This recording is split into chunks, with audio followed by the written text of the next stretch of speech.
Hello friends, स्वागत है आप सभी का SPX स्टडी क्लासेस की ऑफिशियल यूट्यूब चैनल पे।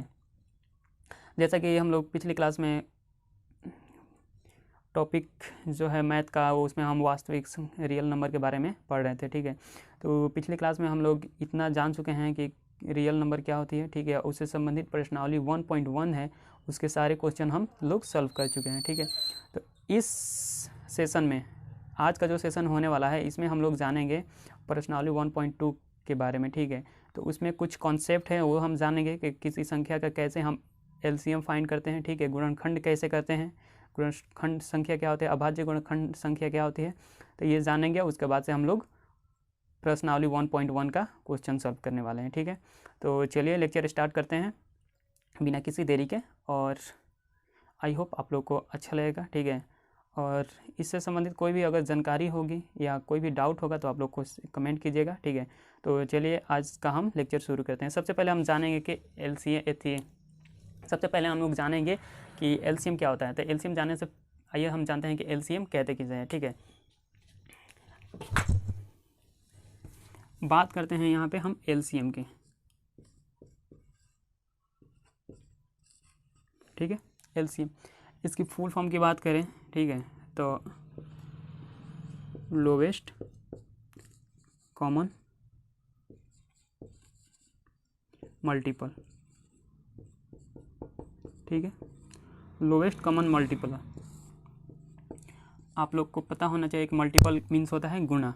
ठीक है, अगर मान लीजिए हमें दो का, ठीक है, अगर दो जो संख्या है इसका गुणनखंड हमें मल्टीपल लिखना होगा तो क्या होगा, 2 इंटू 2 इंटू 2 इंटू 2, इस तरह करते जाएंगे। तो सबसे पहले जो फर्स्ट पे आएगा, ठीक है, 2, फिर 4, फिर 6, फिर 8, फिर 10, एज इट इज़ चलता रहेगा। ठीक है, अगर बात करें हम 4 की, ठीक है, 4 की मल्टीपल की, तो यहाँ पे सबसे पहले 1 से गुणा करेंगे तो 4, 2 से गुणा करेंगे 8, 3 से गुणा करेंगे 12, ठीक है, फिर आएगा हमारा 16, एज इट इज़ ये चलता रहेगा। ठीक है, तो अब बात करते हैं कि कैसे हम इसका LCM क्या होगा। LCM का मतलब होता है लोवेस्ट कॉमन मल्टीपल, मतलब इन दोनों में सबसे जो छोटा कॉमन होता है वो हमारा LCM होता है। तो इसमें छोटा कॉमन कौन सा, हम देखेंगे कि इसका मल्टीपल अगर देखते हैं तो ये वाला है, इसका मल्टीपल ये वाला। इसमें हम देखेंगे तो ये हमारा जो है दोनों में कॉमन है, एक ये भी हमारा दोनों में कॉमन है। लेकिन इन दोनों में छोटा कौन सा है, छोटा हम देखेंगे तो हमारा 4 होगा। तो LCM जो हमारा होगा, ठीक है, वो क्या होगा, 4 होगा।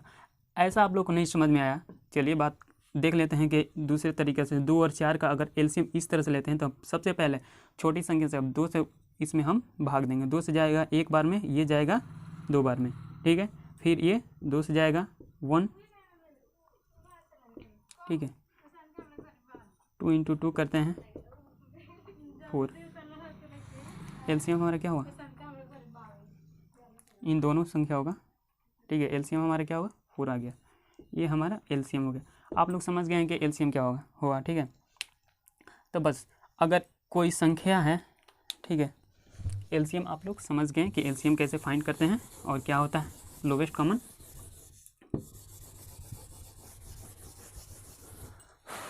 अब बात करने वाले हैं हम अभाज्य गुणनखंड। मान लीजिए कोई संख्या है 10, ठीक है, इसके अभाज्य गुणनखंड क्या होते हैं। तो सबसे पहले जानते हैं कि अभाज्य संख्या वह संख्या है जो अपने, ठीक है, और एक के अलावा छोड़ के किसी भी संख्या से अपने में भाग ना लगे। ठीक है, मान लीजिए कोई संख्या है, ठीक है, उसको उस संख्या से और एक के अलावा छोड़कर किसी भी संख्या से उसमें भाग ना लगे तो उस संख्या को अभाज्य संख्या कहते हैं। तो किसी संख्या का अभाज्य गुणनखंड कैसे निकालते हैं, तो मान लीजिए अगर कोई 10 संख्या है, ठीक है, ये हमारे पास 10 संख्या है, अगर 10 की अभाज्य गुणनखंड की बात करें तो 2 इंटू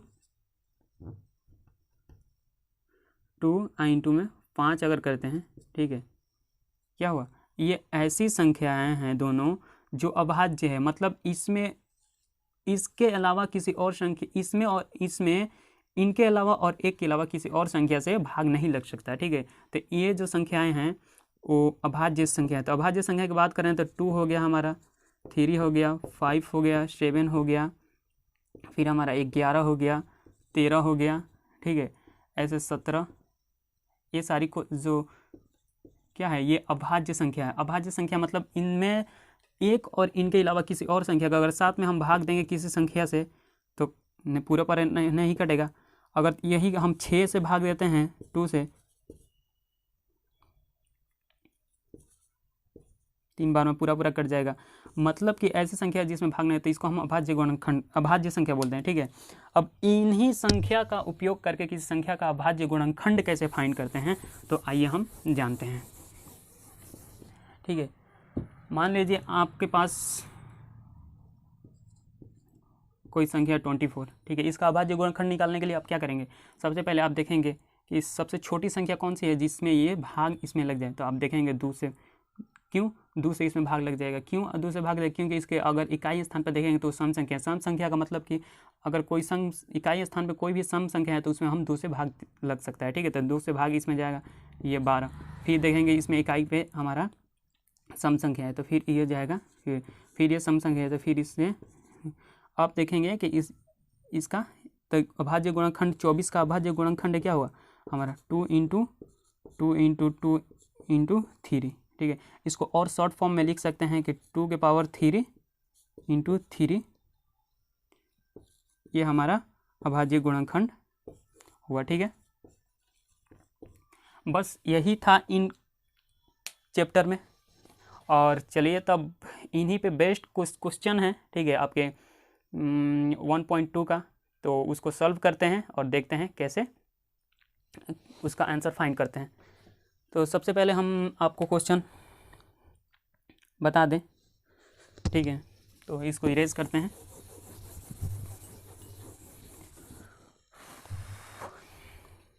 तो देखिए आप लोग के स्क्रीन पे यहाँ पे आ रहा होगा, ठीक है, कि प्रश्नावली 1.2 का निम्नलिखित संख्याओं को अभाज्य गुणनखंड के रूप में व्यक्त कीजिए, अभाज्य गुणनखंड के रूप में व्यक्त कीजिए। तो पहला क्वेश्चन है आपका 140,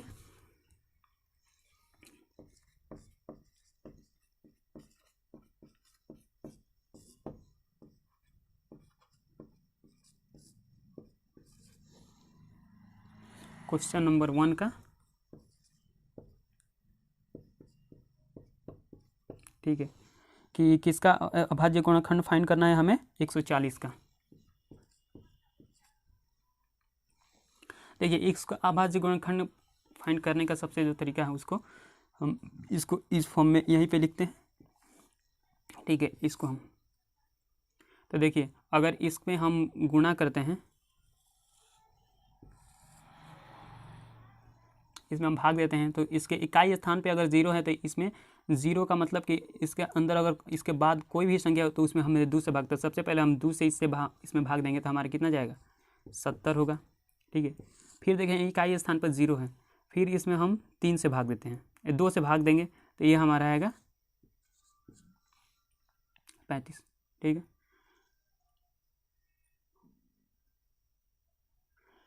अब क्या देखते हैं कि 35 आ गया, तो अब कैसे फाइंड करेंगे कि ये हमारी संख्या 2 से 3 से 4 से, कैसे 2 से तो नहीं जाएगी क्योंकि एक स्थान इकाई के स्थान पे इसमें विषम संख्या है। तो कैसे फाइंड करेंगे कि कौन सी संख्या है, इनका हम सम अगर लेंगे तो हमारा सम कितना आएगा 8 आएगा, ठीक है। दोनों का जोड़ेंगे तो 8 आएगा, ठीक है। और 8 आएगा इसका मतलब कि ये 3 से नहीं जाएगा, तो इकाई के स्थान पर अगर 5 या 0 रहता है तो हम देखते हैं कि वो 5 से उसमें भाग लग जाता है, इसको हम 5 से देंगे तो 7 5 35, ठीक है। फिर इसको हम 7 से यदि करेंगे तो यहाँ पे आएगा 7। इसको अगर लिखते हैं 140 = 2 × 2 × 5 × 7, ठीक है। इसको और शॉर्ट फॉर्म में हम लिख सकते हैं 2 × 5 × 7, ये हमारा रहा आंसर, ठीक है। अब बात करें अगले 2 नंबर क्वेश्चन की, ठीक है, सेकंड नंबर, जिसमें 156 को हमें अभाज्य गुणनखंड के रूप में लिखना है। 16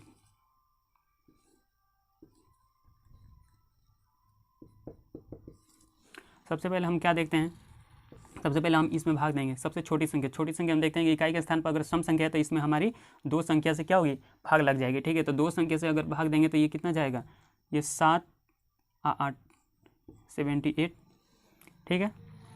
फिर देखते हैं कि इकाई के स्थान पे हमारा कितना है, सम संख्या है, मतलब 2 से इसमें भाग जाएगा। फिर यह कहाँ है, 6, ठीक है,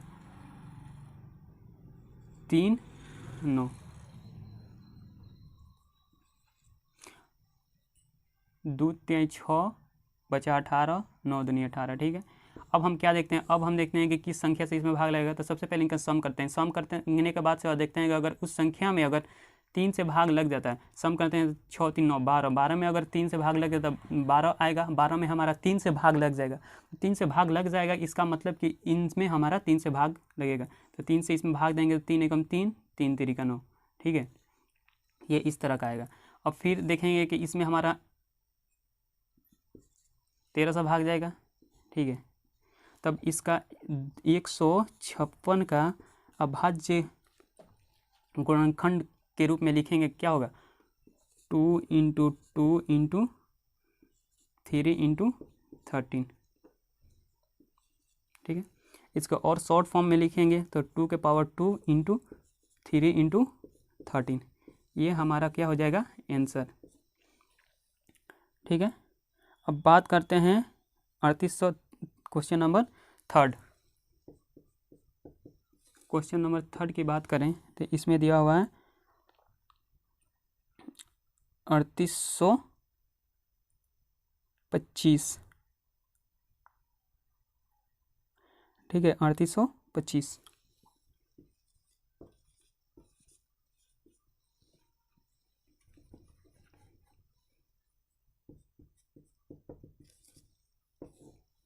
कैसे फाइंड करेंगे कि इसमें 2 से लगेगा भाग कि 3 से भाग, 2 से भाग लगेगा। तो सबसे पहले देखें कि इसके इकाई स्थान पे ये ना ही 0 है और ना ही सम संख्या है, तो इसमें मतलब 2 से तो भाग नहीं लगेगा। अब पता करेंगे कि यार 3 से इसमें भाग लगेगा, लेकिन इतना बड़ी संख्या हम कैसे पता करेंगे। तो इसके लिए हम एक सिंपल सा ट्रिक है, इस सभी का जोड़ेंगे और इसमें हम 3 से भाग देंगे। तो 5 2 7, 7 3 10, 8 18, 18 टोटल आता है इनका सम, ठीक है। कैसे, 3 को प्लस किए, 8 को प्लस किए, 2 को प्लस किए और 5 को प्लस किए तो 18, 18 को हम देखेंगे तो इसमें 3 से भाग लग जाएगा, ठीक है। 3 से भाग लग जाएगा मतलब इनको सम में अगर भाग लग जाता है मतलब कि इसमें भी 3 से भाग लग जाएगा, ठीक है। तो सबसे पहले 3 से भाग देते हैं, 3 एकम 3, ठीक है, और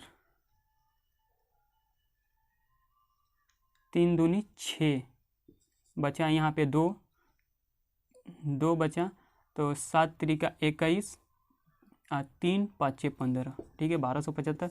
फिर इसको देखेंगे जोड़ेंगे तो 7 5 12, 12 और 3 15, ठीक है। इसमें मतलब 15 आ रहा है, 15 को अगर 3 से भाग देंगे तो भाग लगेगा, तो मतलब फिर 3 से ये कट जाएगा। कैसे, तो 3 चौके 12, 3 दूनी 6, 3 5 15, 425, 5 2 7 7 4 ना, 5 2 7 7 4 11।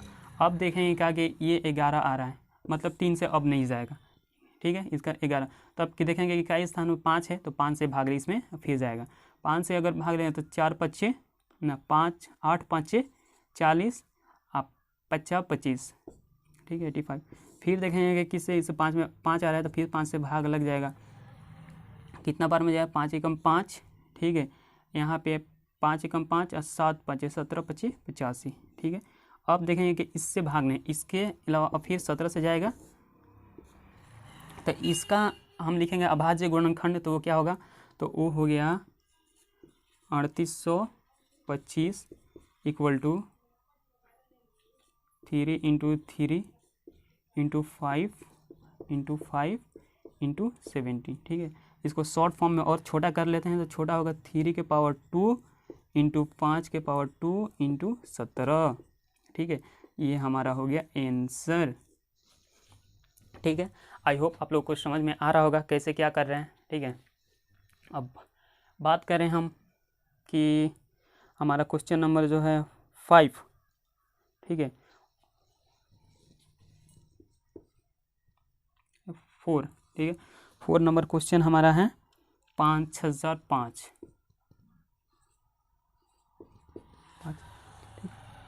5005। आई होप ये आप लोग को समझ में आ गया होगा, ठीक है, ये आप लोग को समझ में आ गया होगा। तो इसको इरेज करते हैं, ठीक है, मिटाते हैं। यहीं पे दूसरा क्वेश्चन लिखेंगे।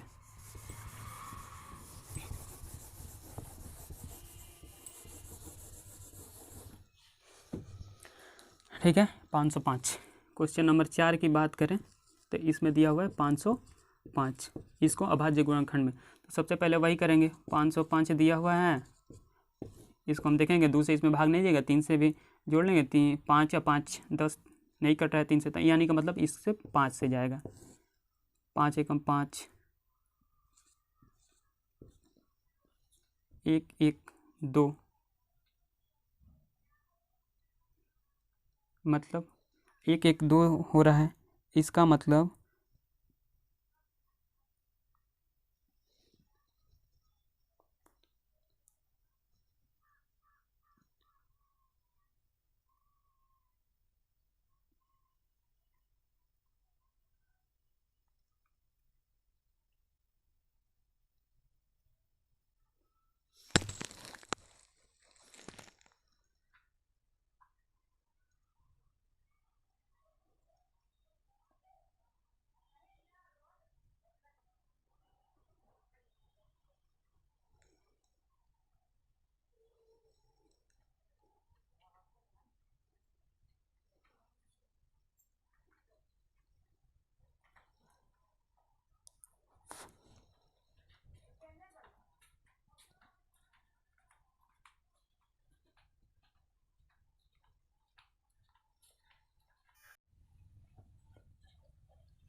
ठीक है। तो चलिए अब क्वेश्चन नंबर 4 देखते हैं।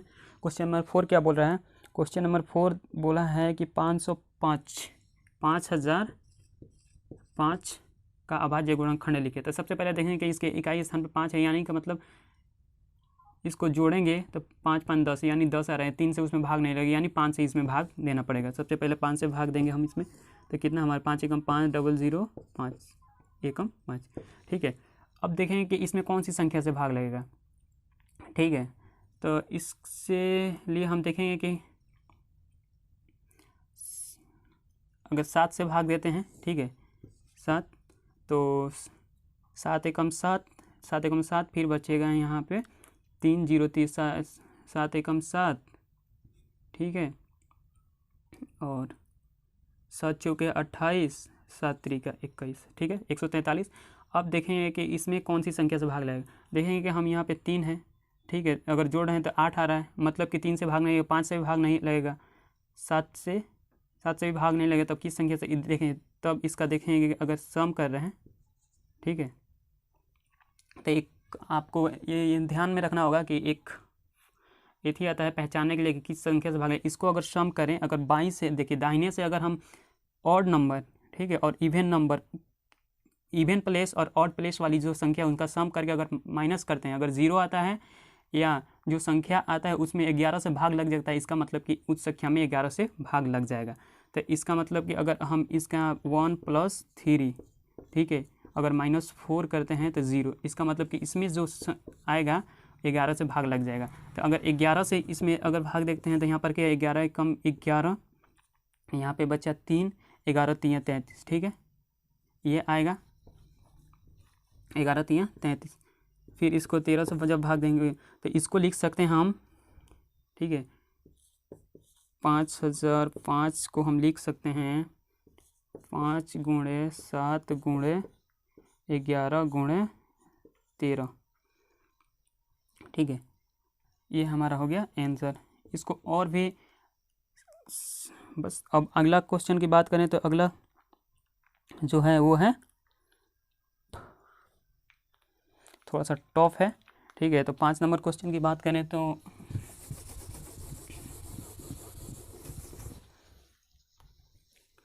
क्वेश्चन नंबर 5 देखते हैं क्वेश्चन नंबर। अब हम देखने वाले क्वेश्चन नंबर 5। इसमें क्वेश्चन की बात करें तो 74 29, ठीक है, इसको कैसे जाएगा। तो देखिए सबसे पहले इसको भाग करेंगे।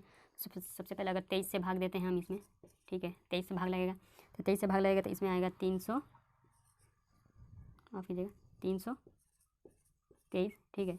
फिर इसमें किससे भाग जाएगा 17 से, ठीक ठीक है, क्योंकि ये बड़ी संख्या है तो ये आप लोग को रटना ही पड़ेगा। ठीक है, 17 से भाग बोल रहे हैं कि 19 से भाग देंगे, 19 से भाग देंगे तो आपको यहाँ पे आएगा 17 और फिर 17।